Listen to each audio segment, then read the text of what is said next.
বিএনপির ভেতরে এরকম মনে হয় যে অনেক সুপ্তগুপ্ত আছে আর কি, শোনাও যায়। নতুন আরও সুপ্তগুপ্ত ঢুকে পড়ছে কিনা, এই যে এক ব্যক্তি যার কথা আমি বললাম, তিনি একসময় নৌকা প্রতীক নিয়ে চেয়ারম্যান নির্বাচিত হচ্ছেন, এখন আবার সে বিএনপিতে যোগ দেন পরে জেল খাটার পরও। এখন এটা আমি যেটা বলবো এটা অনেকের পছন্দ হবে না, আবার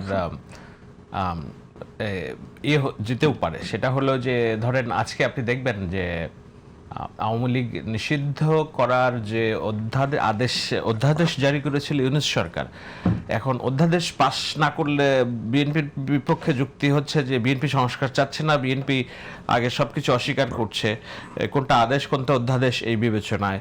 তো সেই জন্য তারা অনেকগুলো পাশ করেছে, 133টার মধ্যে মনে হয় 20টা বাদে সবগুলোই পাশ করেছে, বাকিগুলো স্ক্রুটিনাইজ করে পাশ করতেছে। কারণ ওই পার্লামেন্ট যখন ছিল না তখন যে আদেশ নিষেধগুলো দিয়েছে ডক্টর ইউনূসের সরকার, সেগুলোকে এখন রেটিফাই করতে হবে।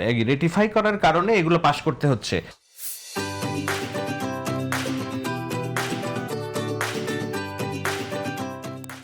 সেই তার মধ্যে একটা পাশ হলো যে ইউনূসের আমলে যেই অধ্যাদেশ দেওয়া যে আইসিটি ট্রাইব্যুনালে আওয়ামী লীগের বিচার কাজ পরিপূর্ণ হওয়ার আগ পর্যন্ত তাদের রাজনৈতিক কার্যক্রম নিষিদ্ধ থাকবে, বন্ধ থাকবে। এমন না যে দল হিসেবে আওয়ামী লীগ নিষিদ্ধ, ওই রাজনৈতিক কার্যক্রম যে বন্ধ থাকবে সেইটার আদেশটাকে এখন তারা আইনে পরিণত করলো। জামাত ইসলামের আইন আমির উনি বলছেন যে আমরা এটা চাই না, আমরা সব দলের চাই।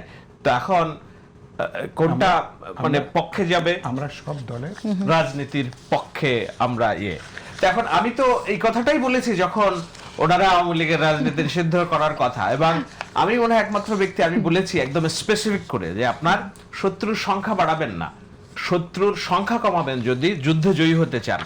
সো আওয়ামী লীগের মধ্যে যার হাতে রক্তের দাগ আছে তাকে আপনি বিচার করেন, কিন্তু বাদ বাকি সবাইকে আপনি আস্থায় নেবেন, নিয়ে রাষ্ট্র গঠনে মনোযোগী দিবেন।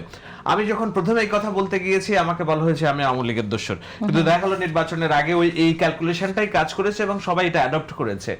এখন আপনি আওয়ামী লীগের রাজনীতি করতে দিবেন না বাংলাদেশে, কিন্তু আওয়ামী মতাদর্শের লোকজন তাদেরকে আপনি একেবারেই অচ্ছুত রেখে তো এই বাংলাদেশ আগাতে পারবেন না। আপনাকে কোনো না একটা প্রসেসে তাদেরকে আনতে হবে।